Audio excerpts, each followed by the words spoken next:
Hi there, welcome to Fantasy Hub. I'm Mia, your storyteller. Today's story is filled with heartache, discovery, and a twist you won't see coming. So let's begin. Picture, if you will, a November evening in 2019, the kind of night when the rain doesn't just fall, it hurls itself against windows with the fury of a scorned lover. Vanessa Foster, 52 years young, but feeling every one of those years. In her bones, sat hunched over blueprints in Murphy's Diner on the outskirts of San Diego. Now, Vanessa was no ordinary woman. For 3 decades, she'd been crafting sailboats like a poet crafts verses, each hull a stanza, each sail a carefully chosen word. Her designs had graced the waters of every major regatta, her name whispered with reverence in yacht clubs from Monaco to Sydney. Awards lined her office walls like captured sunsets, each one a testament to brilliance. Yet somehow feeling hollow as the years passed. That night, she was wrestling with her latest commission, a revolutionary 70-footer for a tech billionaire who wanted to push the boundaries of what's possible. The irony wasn't lost on her. Here she was, pushing boundaries for men who collected trophies, while she herself had never dared to chase the dreams that whispered to her in the quiet hours before dawn. The diner was nearly empty, save for the night cook and a young woman in the corner booth. This girl, and she was barely more than that, had copper red hair that caught the fluorescent light like autumn fire, and fingers that danced across a laptop keyboard with the intensity of a pianist performing her final concerto. There was something magnetic about her presence, a vitality that seemed to fill the tired space with possibility. Vanessa found herself stealing glances between calculations, wondering what story lived behind those emerald eyes. Asterisk fate, as it often does, intervened in the form of spilled coffee.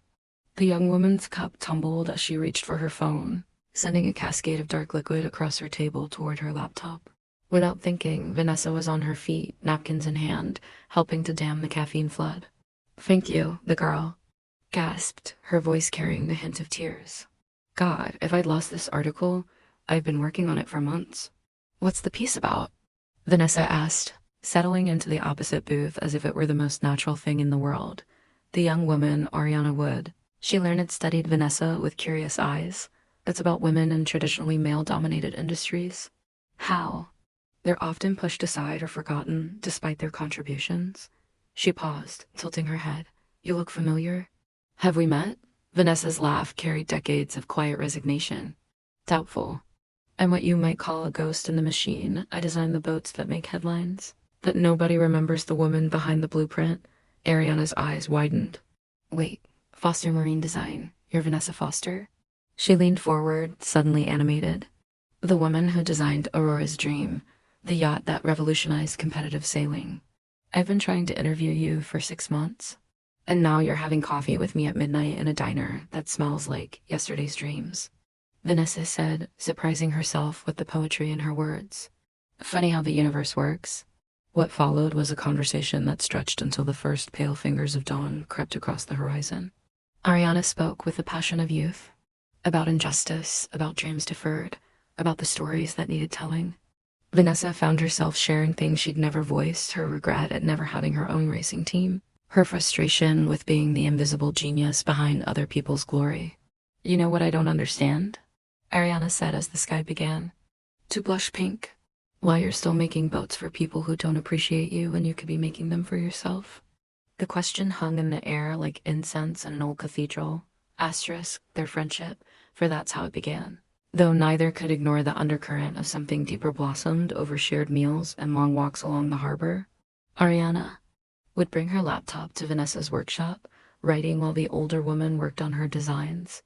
They fell into a rhythm, like two instruments, learning to harmonize. It was during one of these sessions that Ariana stumbled upon the files that would change everything.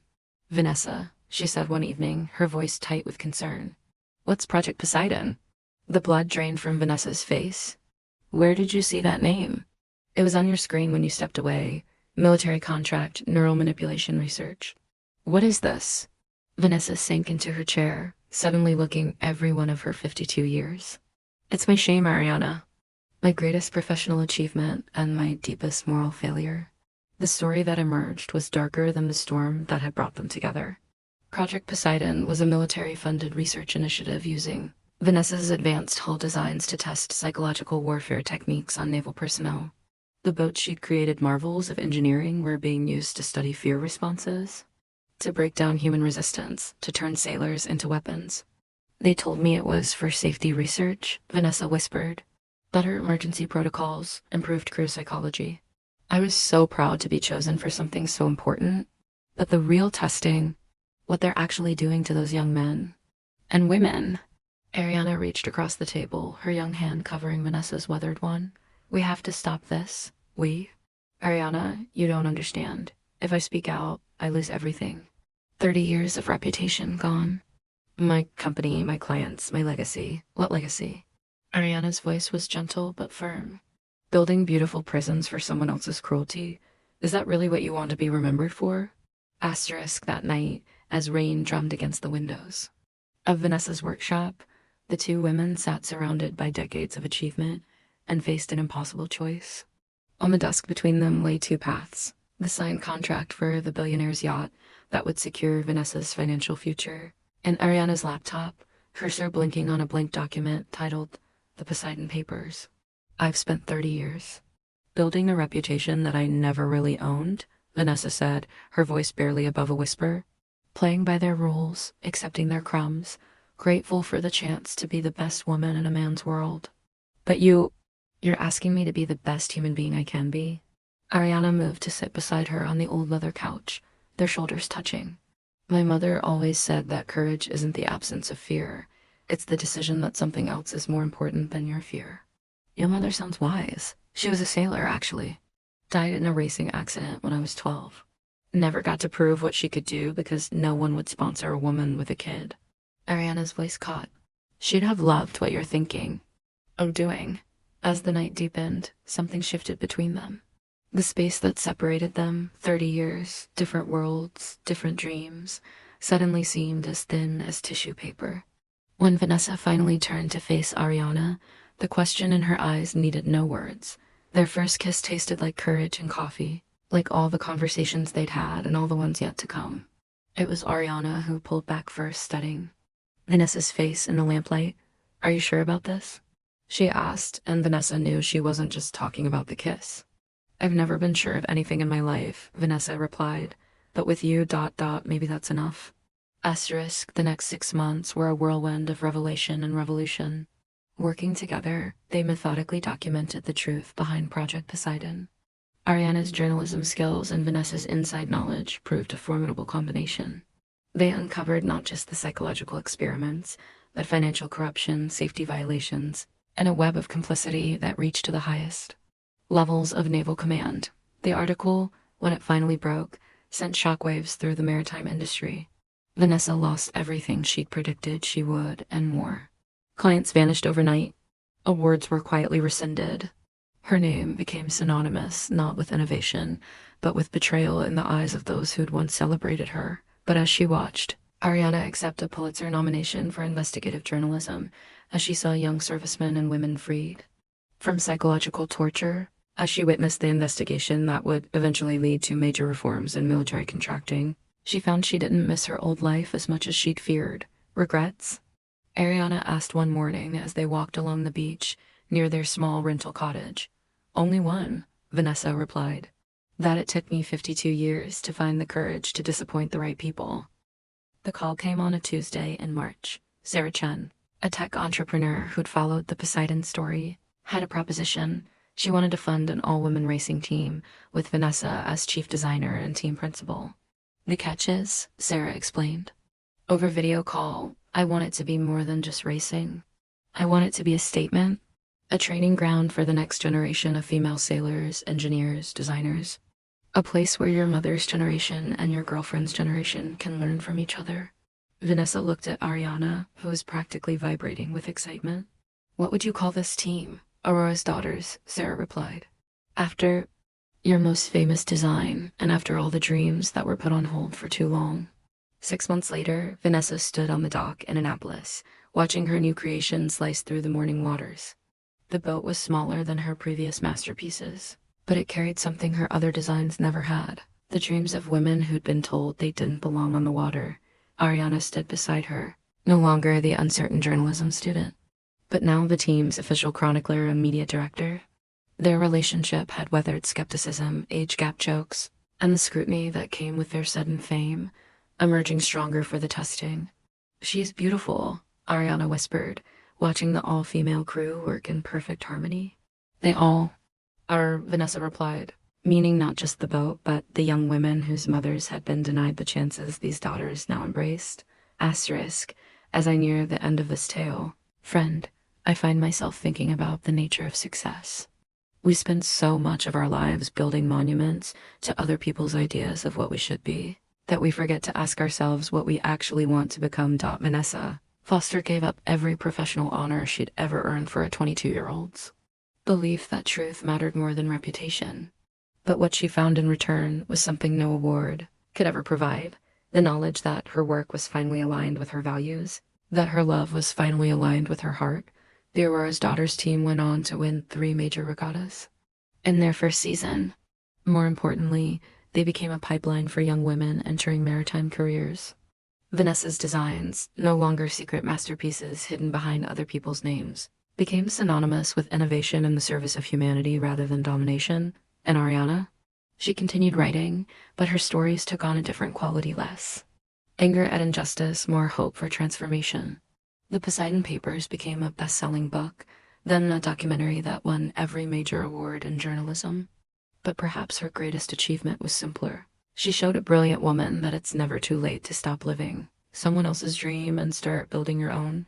On their wedding day, a simple ceremony on the deck of their latest boat, with the sunset painting the sky in shades of possibility, Vanessa spoke words that have stayed with me all these years. People ask me if I regret giving up my career at 52 for love, that they misunderstand the nature of both career and love. I didn't give up my career, I finally found it. And I didn't fall in love despite our differences. I fell in love because Ariana saw who I could become and believed I was brave enough to become her. The truth is, friend, that the greatest storms in life aren't the ones that sink us. They're the ones that teach us how to sail in directions we never knew existed. Sometimes it takes a 22-year-old's clarity to help a 52-year-old. Remember that the horizon was always meant to be chased, not feared. And sometimes, just sometimes, the most rebellious thing you can do is stop rebelling against your own happiness and start building a life worthy of your dreams. The boat still sails, the couple still loves, and somewhere on the water, a new generation of women are learning that the ocean doesn't care about your age, your background, or what other people think you deserve. It only cares about your courage to set sail toward the horizon you choose for yourself. That, my friend, is the only honor that truly matters in the end. Asterisk. But let me tell you more about the months that followed their decision to expose Project Poseidon. For it's in those darker waters that the true depth of their bond was tested and proven. The retaliation came swiftly, like a riptide that appears calm on the surface but pulls with the force of nature's fury. Within a week of Ariana's initial article publication, Vanessa's bank accounts were frozen under a spurious investigation into potential misuse of government funds. Her workshop lease was mysteriously terminated, forcing her to relocate her life's work to a cramped garage behind Ariana's small apartment near the university. I remember the night Vanessa called her lawyer, only to be told that her legal representation was no longer available due to conflicts of interest.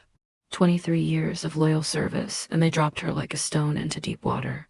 "They're trying to drown us," Vanessa said, standing amid boxes of blueprints and half-finished models. In the garage, oil stains marked the concrete floor like abstract art, and the single bare bulb cast harsh shadows across her face. Ariana looked up from her laptop, where she'd been documenting each act of retaliation, each attempt to silence their voices. "Then we learned to brave underwater," she replied with the fierce determination that had drawn Vanessa to her. From the beginning, what they discovered in those cramped quarters was something neither had expected: a different kind of intimacy. Stripped of professional facades and societal expectations, they began to know each other in ways that went beyond passion or shared purpose. Vanessa learned that Ariana talked to herself while writing, carrying on full conversations with her sources as if they were sitting across from her. Ariana discovered that Vanessa hummed old sea shanties while she worked, unconscious melodies that spoke of generations of sailors who'd found solace in song. The financial pressure was relentless. Vanessa's savings dwindled as legal fees mounted, and income disappeared. There were nights when they lived on ramen noodles and shared a single cup of coffee, stretching it until it tasted more like memory than caffeine. But in those moments of scarcity, they found abundance in each other's company. "I keep thinking about my father," Vanessa confided one evening as they shared a meager dinner of pasta and whatever vegetables they could afford. "He was a shipwright, worked with his hands his whole life. Never made much money, but he was proud of every vessel he helped build. Said the real payment wasn't in the paycheck. It was in knowing that somewhere on the ocean, people were safe because of what he created." Ariana reached across their makeshift table, a piece of plywood balanced on sawhorses, and took Vanessa's calloused hand in her smooth one. "What would he think of what you're doing now?" "He'd probably ask why it took me so long to remember." "What he taught me," Vanessa replied, and for the first time in weeks, she smiled without reservation. Asterisk. The congressional hearings began in the dead of winter, when Washington was locked in ice and the corridors of power seemed as cold as the January air. Vanessa had been subpoenaed to testify before the House Subcommittee on Military Personnel, a room full of stern faces and calculated questions designed more to protect careers than uncover truth. Ariana sat in the gallery, her press credentials hanging around her neck like a talisman. She'd fought hard for the right to be there, using every contact she'd cultivated during her investigation. Her presence was both comfort and motivation for Vanessa, who drew strength from those emerald eyes even across the formal distance of the hearing room. "Miss Foster," began Congressman Bradley, his voice carrying the weight of authority and barely concealed hostility, "you've made serious allegations about a classified military program. Are you prepared to substantiate these claims, or are we to believe that a disgruntled contractor is simply seeking attention through sensational accusations?" The question hung in the air like smoke from a fired cannon.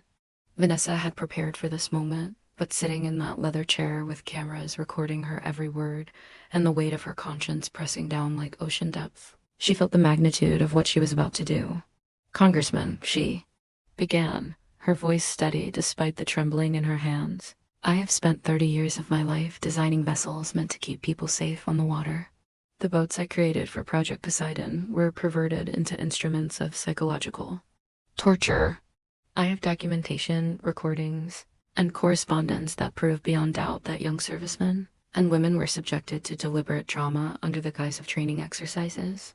What followed were 6 hours of testimony that laid bare not just the details of Project Poseidon, but the entire culture of complicity that had allowed it to flourish.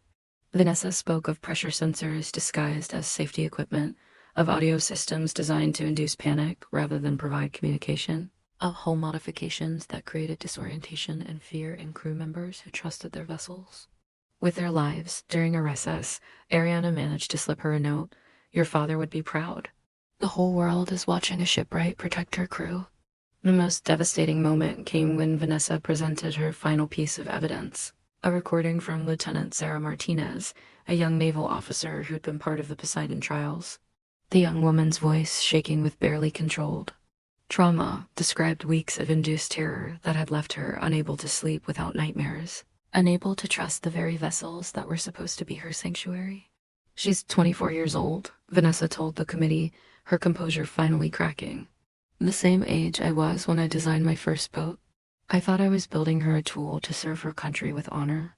Instead, I built her a prison that she'd carry in her mind for the rest of her life." The hearing room fell silent except for the whisper of turning pages and the scratch of pens on paper.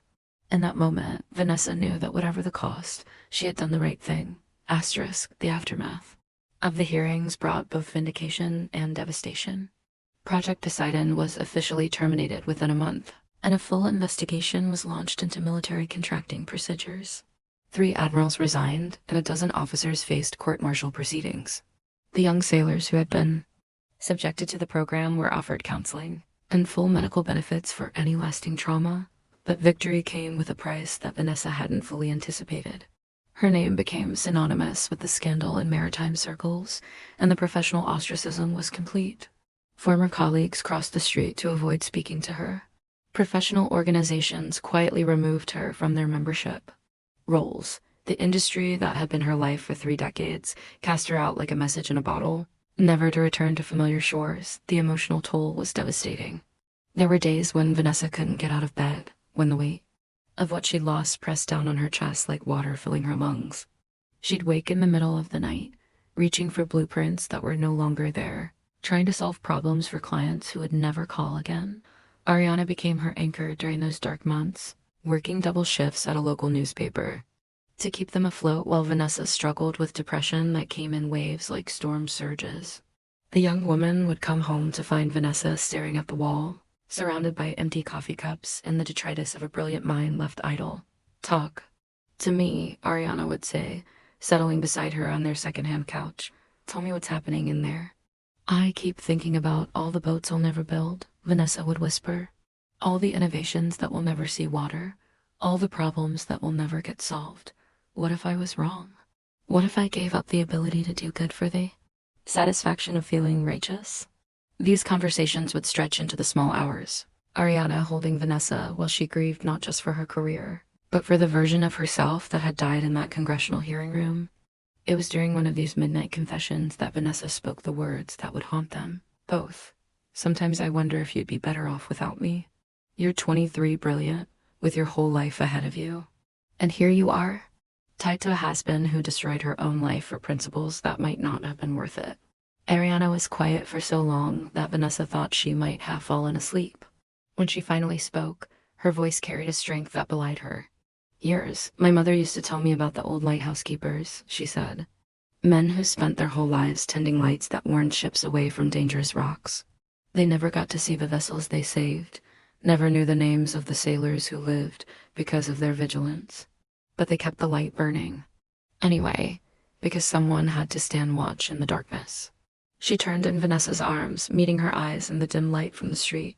You've been keeping the light burning your whole career, warning people away from the rocks, even when they couldn't see them. What you did with Poseidon, that wasn't destroying your life. That was finally letting the world see just how bright. Your light really burns. Asterisk Spring brought unexpected opportunity in the form of Dr. Elena Vasquez, a marine biologist from the Scripps Institution of Oceanography. She'd followed the Poseidon story with growing interest, not for the scandal, but for what Vanessa's testimony revealed about her understanding of human psychology in maritime environments. I've been working on a project for sustainable ocean research vessels, Dr. Vasquez explained during their first meeting at a coffee shop overlooking the harbor. Boats designed not to dominate the ocean, but to work in harmony with it. Your approach to human-centered design, your understanding of how vessels affect the people who sail them, that's exactly what we need. The project was everything that Poseidon wasn't: transparent, ethical, focused on protection rather than exploitation. Dr. Vasquez wanted to create research vessels that would allow scientists to study marine ecosystems with minimal environmental impact, boats that would serve as floating laboratories for understanding and preserving ocean life. The funding isn't huge, Dr. Vasquez admitted, and it won't restore your reputation in traditional maritime circles. But if you're interested in building something that matters, something that serves life instead of destroying it. Vanessa looked across the table at this woman who was offering her not redemption, but purpose. When do we start? The next 6 months were a renaissance of creativity for Vanessa, working with a team of marine biologists, environmental engineers, and graduate students. She began to reimagine what a research vessel could be. Instead of the massive, fuel-hungry ships that had dominated ocean research for decades, she designed a series of smaller, more agile craft that moved through the water like living creatures rather than invading armies. Ariana documented every step of the process. Her articles about sustainable ocean research finding eager audiences among environmental publications. Their relationship deepened as they worked toward a common goal, their different skills complementing each other in ways that surprised them both. You know what I love about this project? Ariana said one evening as they worked side by side in the new workshop that Dr. Vasquez had arranged for them. For the first time, I'm not writing about problems. I'm writing about solutions. Vanessa looked up from her latest design, a revolutionary hull shape that would allow the research vessel to maintain stability in rough seas while producing minimal weight disturbance. For the first time in my career, I'm building something that will make the ocean healthier instead of just making humans faster across it. The launch of the first Harmony-class research vessel took place on a perfect California morning in late summer. The boat christened Deep Listener by the Scripps team slipped into the water with the grace of a dolphin returning to its element. Vanessa stood on the dock, watching her latest creation find its natural rhythm in the gentle swells, and felt something she hadn't experienced in years: uncomplicated pride. The ceremony was small, attended mostly by researchers and environmental activists, but the media coverage was extensive. Ariana's articles about the project had generated significant interest, and several major publications sent representatives to witness what was being called the future of ocean research. Miss Foster called a reporter from the marine industry magazine that had once featured her designs on its cover. "How does it feel to be working in environmental research after your previous career in competitive sailing and military contracting?" Vanessa considered the question carefully. A year ago, she might have felt defensive, might have tried to explain or justify her past choices. Now, she simply spoke the truth. "Every boat I've ever designed has taught me something about the relationship between humans and the ocean," she said. "The racing yachts taught me about speed and efficiency. The military contracts taught me about the responsibility that comes with creating tools that can be used for harm.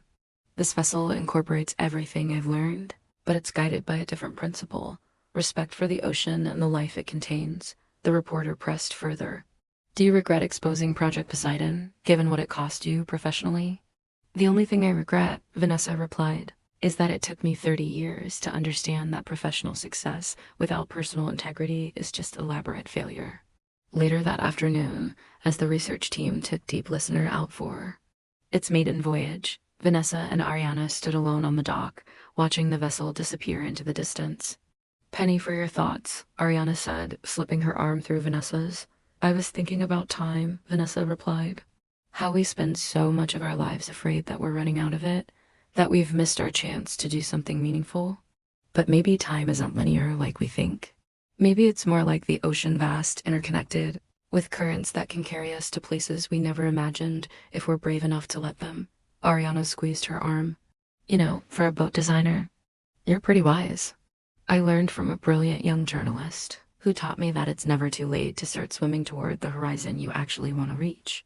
As the sun began its descent toward the water, painting the sky in shades of possibility, Vanessa Foster realized that at 53, she was finally becoming the person she'd always been meant to be. The journey had cost her everything she thought she wanted, but it had given her everything she'd never dared to dream. And beside her, hand in hand with her future, stood living proof that love, like the ocean itself, recognizes no boundaries, save those we impose upon ourselves.